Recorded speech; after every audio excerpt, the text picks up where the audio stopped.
Hello everyone, Marco Montemagno here, Digital Domination Summit 2013, and for the next guest I only have two words, Seth Godin. Hi Seth, thank you so much for being here today. Prego. Prego. Oh, you have a great Italian. So Seth, I'm always happy to do interviews with all the speakers at Digital Domination Summit, but with you have a really a personal reason, and I will show you immediately. In 2000, I bought this book, all right, which is Unleashing the Idea Virus. This is the Italian version with an unpronounceable title. The currency was not even in euro, was lira. So it really is another age. And I remember that I bought the book. I read it in a day. And then I decided, okay, I'll be a tech entrepreneur in my life. I'm gonna do this business. You were talking about a website called Planet Feedback, I think. And I did a kind of clone in Italy, which failed miserably. But the point is that you really inspired me to change. Not actually, no, you didn't inspire me to fail, but you really inspired me to change and try something new. And from that moment, I just did startups and this kind of thing. So really, for me, it's a personal connection with you. How many people did you inspire around the world? You know, there's no way to measure that. I can tell you that it probably got read 3 or 4 million times. And what I was trying to do wasn't to make a living. I gave the ebook away for free. It's still free on the internet. You can search for it. I was trying to make a point. And it was really a breakthrough in my career because I discovered that the value of generously making a point is significantly greater than anything you can ever get paid by charging for something. And what people are looking for is connection, which comes from generosity and doing something that's challenging. And I try to do all three of those things and sort of have been repeating myself ever since. Yeah, and with that ebook, by the way, it was a historical moment, I think, because no one really believed, from what I remember, that if you just give it for free, then people gonna buy. But I just got the ebook and then I went to buy the book. So it was the first way, I think, well, maybe the first time that you proved that that was possible. Yeah, it was pretty scary at the time, but it seemed to work out okay. Yeah. Another thing, just a couple of personal questions, and then I go deep inside some topics that I would like to talk with you, and obviously sharing your tips with the business and the viewers of Digital Domination Summit. What I really like about your career in this moment is the following. I was checking your Wikipedia page, you know, before doing an interview, you always go to check the Wikipedia. Don't do that too much because you can go blind. Yeah.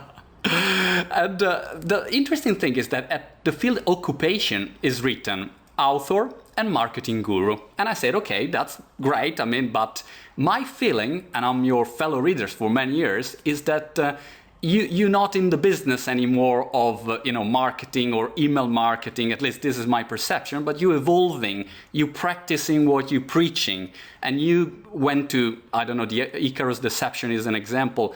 Started to talk about fears, how to change, inspiring people. So it's definitely is an evolution. I don't know if it's a mistake or is the way that you're going through. Yeah, I don't think it's a mistake. I think that I would like to think of it as the fact that marketing is changing. And I've been there from the beginning of it changing. That when I wrote Permission Marketing, it was a controversial notion. And that with each step along the way, what's becoming clear to more and more people is that marketing and advertising are not the same thing. And marketing and lying are not the same thing. And marketing and spinning and spamming and interrupting people are not the same thing. But marketing is having the guts to tell a story that's true and to care enough, to have the hubris of caring, of flying higher, of doing work that matters. It turns out that's marketing now. So yeah, I'm doing something different than I was doing 12, 13 years ago, but also the world of what marketers do all day is different. And there's a bunch of reasons for that. Reason number one is that everyone is a media company now. So instead of having to wrestle to get an editor to approve of you, you have your own channel. So if you can program anything you want, if you can put into the world anything you want, what will you choose? And the second thing that happened is all media is now optional.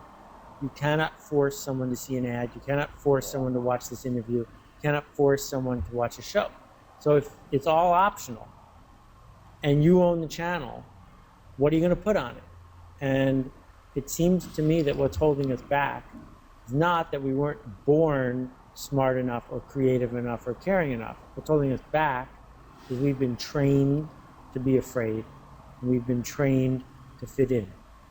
And ironically, being afraid and fitting in are the two things that undermine all marketing and keep it from working. So at the core of my work, and I call myself a teacher more than an author, at the core of my work as a teacher is to help people spread ideas that they care about. It's always been that. And what I'd like to do is help people care about things that they actually care about, doing work that matters. And then once they've done that, help them figure out how to have those ideas spread. Seth, and another question about your style. You have an amazing blog followed by tons of people all over the world. But you actually, I think you declared once that you're not trying to get new readers anymore. You could easily do it because, I mean, I'm a tech entrepreneur and you could write totally different posts, SEO optimized, title, list, and so on. But you don't do it. So I would like to understand why. Well, I think there are a couple of reasons. The biggest reason is this. The minute you try to go for unlimited, to reach everyone, to be mass, you have to start being average, because average and mass are the same thing. Average people want average stuff. And so the minute I would have to make a decision of writing something that I'm not super proud of that's going to get me a bigger audience, or writing something that I am proud of that's for my audience, which decision should I make? And we're seeing this over and over again. I visited, sorry, that's a reminder we're talking today. I visited a famous business magazine online, and I got 3 pop-up ads, an audio prompt before I ever got to the article. And so clearly they're trying to make a business of it. The thing is, magazines had built into them what would make them both great content and an acceptable business. But on the internet, it doesn't work that way. On the internet, sooner or later, you got to make a choice. And the choice comes down to, are you doing this because you care and you have something to say? Or are you doing this because you're trying to make the biggest noise you possibly can? And the problem with the second strategy is, if you're always trying to beat everyone else in the noise sweepstakes, there's always someone who's noisier than you. There's always someone with more Twitter followers than you. There's always, and even if you get up being Yertle the turtle and you're at the top of the hill, little Dr. Seuss reference, then what, right? Then you say, okay, I'm done. I'm not buying that. I would rather say, this is me, this is my blog. I know how to tweak it to get more people to notice it, but I'm not gonna, because I care too much about my readers today. Yeah. In 2009, I think you wrote a post like first 10 or something like that, where you were explaining to start from the first 10, and if they were really your fans, and then they would spread. And then I think all the tribe theory was around that.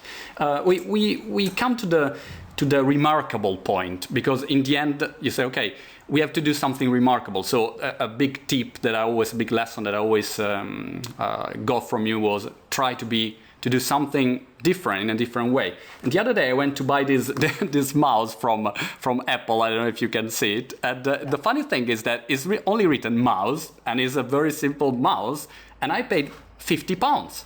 And I was thinking, gosh, you know, a mouse now, it costs €1 probably. No one even produces mouse anymore, but everyone very happy to buy their £50 mouse from Apple. So they did obviously a remarkable thing and a remarkable brand. But the question that I have for you is, how can you really do a remarkable activity? Because this is the problem, you know, everyone say, be remarkable, great, but how? Okay, so let's break that question down. First of all, remarkable and different are totally different things. Different, lots of things are different, but remarkable is worth talking about. That's what the word remarkable means in English. Worth making a remark about. So merely being different isn't the point. The point is, did you touch someone in a way that makes them feel better if they tell someone else? So that Idea Virus book you got, you didn't hear about it because I sold it to you. You heard about it because someone else told you, someone else told you, someone else told you. Why did they tell each other? Well, it was remarkable that a book from a best-selling author was free. it was remarkable that you could actually attach it to an email and send it to your whole list. Now, today, that's not remarkable, but then it was. So I got to differentiate these things. The second thing is that the Apple Mouse is not remarkable. No one talks to anyone else about the Apple Mouse unless they're talking about how ridiculously overpriced it is, right? That's not why you bought it. You bought it because part of the religion of Apple is that they will teach you to have better taste than you had before you met them. Right, that's That interesting. Apple's mission in the world, Michael Schrage nailed this, is to teach their customers to have better taste. And so computers are a method to get taste into the world, but Apple's not in the computer business. They're in the taste business, the emotion business, the connection business. So if you have invested in the platform, if you are going to the Cathedral of Apple, visiting the local diocese to pick up your stuff at their store, and want to communicate to other people that you are in this tribe, well, how can you hook up a 2-pound mouse to your beautiful work of art? You can't. So what they're saying to you, Marco, is you're in. And this is one of the sacraments. It looks like this. We don't have to tell you why it's better. We don't even have to give it a non-generic name. It's a mouse. But it's our mouse. It's the mouse Johnny designed for you to sit next to your Mac. Seth, another point that you've been writing also in these days is picking yourself. And also, you see, you wrote so many things that inspired me, and actually I did stuff after that I read your thing. So I hope you will never write bad thing, otherwise I will do it. But you wrote in the Icarus Deception, you wrote about picking yourself, and I was really inspired. I wrote you in the email where I sent you the invitation for the event. I moved in UK, and I found myself a little bit lost, because I thought, gosh, I don't have my tribe anymore, and my business. So in one moment I was waiting for someone picking me for television, for my startups, whatever. And then I say, no, I'm gonna pick myself. I'm gonna follow Seth one more time, and I'm gonna pick myself, and I try to do something, an event or something. So this idea of picking yourself is very, very inspiring for me. Could you elaborate on that? Because also some people is a little bit, frustrated by that, or you touch a very sensitive nerve, I think. Sure. Okay, so here is a traditional business model. I have a book I want to write. I need to find there's only 12 people in New York City who have to say, yes, you can write this book. They give me enough money to get it done. Then the book comes out. Here's the book someone sent me, right? Then the book comes out. Now what? Well, there's only 500 people in the world who I need to pick my book and say, this book is great, you should go buy it. So twice I said, I cannot succeed with this book unless someone in New York picks it and Oprah picks it, or someone in New York picks it and some guy who's got a magazine picks it. Two different groups of people, and the project fails if both of them don't pick it. And if you watch the media, just to pick the book business as an example, every couple of days we see this process happening again and again. A book author shows up, hoopla, hoopla, hoopla, and then they're gone. Well, that worked for 100 years. But two things happened. One, it's harder than ever to get picked because more and more people are saying, pick me, pick me, pick me. And two, the pickers have less power than they used to. Right. It used to be that if you were on the cover of a magazine, everyone, in quotations, would see it. It used to be that if you got mentioned on a TV show, everyone would watch. But the number of people who watch The Tonight Show is a quarter or less who used to watch The Tonight Show. So getting picked isn't worth as much anymore anyway. So there's an alternative. And the alternative is if you are frustrated because you're not getting picked, instead of whining about the fact that you're not getting picked, the alternative is to build a business that does not require gatekeepers to pick you. So you write a book, you print it as a PDF, you email it to 50 people who like you and trust you. And if you don't have 50 people who like you and trust you, start over, right? But you do. Now, if those 50 people who like you and trust you look at the PDF and say, this is great, and they email it to 50 people who like them and trust them, now you've reached 2,500 people. If it happens one more time, you've reached over 100,000 people who have read what you wrote. Now, if 100,000 people read what you wrote in just 5 days for free, will you be better off or worse off? Yeah. And that happens in every industry I can think of. Seth, it works also for the customer. One thing that I think every time I go to a demo day for a startup, all the investors say, okay, tell me who your customer is. Who is your customer? Who is your ideal customer? And you think, yeah, okay, but how do I find my ideal customer? It's not that easy. So do you have any tip or suggestion to find your customer? Obviously, it's different for any kind of business, but Sure. Some guidelines or that you think? Marco, you get to pick any business you want when you start a business. So why don't you start a business where your customer is easy to find? And why don't you start a business where the customers, when you find them, have others in their tribe that they talk to? So let's look at the difference. When we look at a company like Napster, one of the fastest growing companies in history. Napster did not design it for people in nursing homes. Because even though people in nursing homes have plenty of spare time, people in nursing homes do not like new music, and they don't have a lot of friends. But if you design it for colleges, it's easy to find people who go to college, right? And because they all are in a place called college. It's also pretty easy to imagine that someone who likes something that you do who's in college has 50 friends because they're in college. So they knew who their customers were. They picked a group, a hive of people that likes to talk to itself. If, on the other hand, you write something for a group that's not connected in any way, that doesn't have anything in common other than the fact that they might want to buy from you, please understand that you have set yourself up to do something really difficult. Yeah. Because the channels of the way communication spread aren't lined up for you. So 5 years from now, making something for people who don't eat gluten is going to be way easier than 5 years ago. Because 5 years ago, people who didn't eat gluten had a medical condition and they didn't know anyone else who had the problem. So even if they discovered a great gluten-free bakery, who are they going to tell? 5 years from now, the newsletters, the magazines, the conferences, the connections, you discover that you have a gluten problem, you're going to have 100 friends who also have a gluten problem right away. And if you find something great and you tell those 100 friends, bingo, it's a win. Yeah.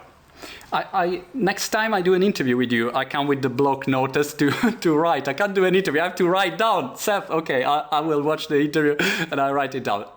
I recently read an interesting book, Contagious, I think is the title. And this guy did a research and tried to find the science of what goes viral and this kind of things, and got a lot of examples. One example that was interesting for me, and I wanted your opinion about that, was about Mars. He said in 1997, Mars, the chocolate, that company, they saw a spike of selling, and I didn't understand why. And then they discovered that the reason was that human beings started to go on Mars, so it was the first mission to Mars. And when people go in a supermarket, they basically were triggered to buy the Mars.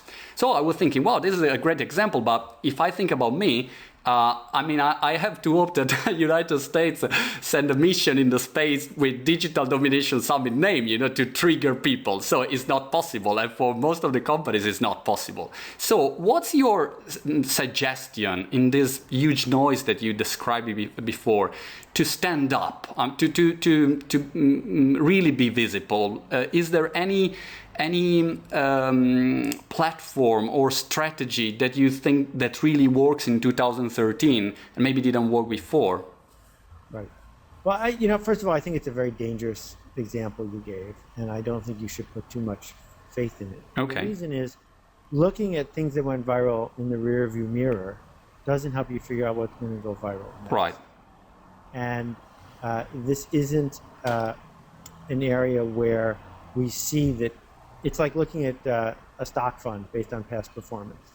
That if there was an easy way to base past performance on future performance, all stock market investors would be rich, and they're not. Yeah. Your big challenge here is this. Mars makes an average product for average people. Mars needs everyone with teeth. Right. So that's not everyone in England, but everyone with teeth to eat a Mars bar.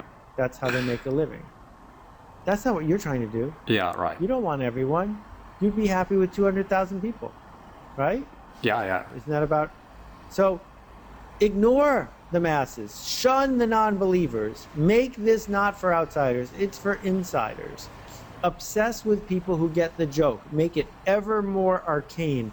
You know, the XKCD comic is one of the most popular online comics, and 95% of them are completely non-understandable to most people I know. That if I show an XKCD comic to somebody who's not like you and me, and I say, this is hysterical, they go, I don't get it. And that's the point. Randall is doing something that people don't get, except the people who do. And the people who do talk about it. Seth, in this, great point, by the way, and I think most of the companies do this mistake. They try to go, I don't know, mainstream or for the masses, and they don't have their tribe or their niche. How do you handle rejection in all this process? Because, you know, a lot of time you get no. I heard a story from you when you started. You have a sort of list of companies that you try to contact, and in a column you wrote "no for now," and I really loved this idea that it was no for now. Could you elaborate on that? Sure, and I'm a little more sophisticated about my thinking now than I was, but it starts with this. The people you are calling on do not owe you an answer. They do not owe you a meeting. They do not owe you 1 minute of their time. And so this notion of crafting the perfect pitch letter and somehow tricking someone to give you the thing they can never get back, their attention, I don't have a lot of faith in that. I don't think that's the way that we grow. Rejection from people who care about you, rejection from people who are open to what you are doing, rejection from people who ought to understand what you're doing is a message to you. And it is not a message that you should give up. It's a message that you just told them a story that did not resonate with them. And it's not their fault, it's your fault.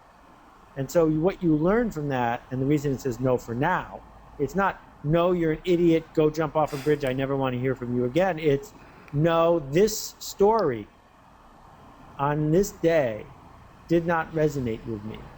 Do not bother me tomorrow with the same story. You will not be able to badger me into doing business with you.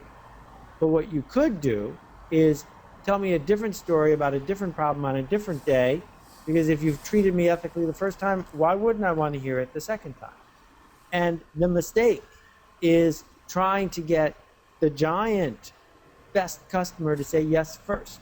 The giant best customer, you want them to say yes last. You want to start by finding people who have the same need, but are more likely to listen carefully to your story. Because actually the story the big guy wants to hear is, tell me all the other people who have already said yes. That's the way you get the big guy, right? That if you think about Twitter, 90% of the people who use Twitter join after the 10% who went first. Right. Obviously. So they were waiting for people to say, I use it, it's fine. They don't want to go first. Most people don't want to go first. And that's what's going on here, is that you need to get used to people saying no, but then understand the real reason they said no. And most of the time, the real reason they said no is, I'm busy, your story didn't work, go away. Seth, I'm really going long. Can I get you 3 more minutes? 3 more minutes, go. How do you, you were speaking about Twitter. You're not on Twitter.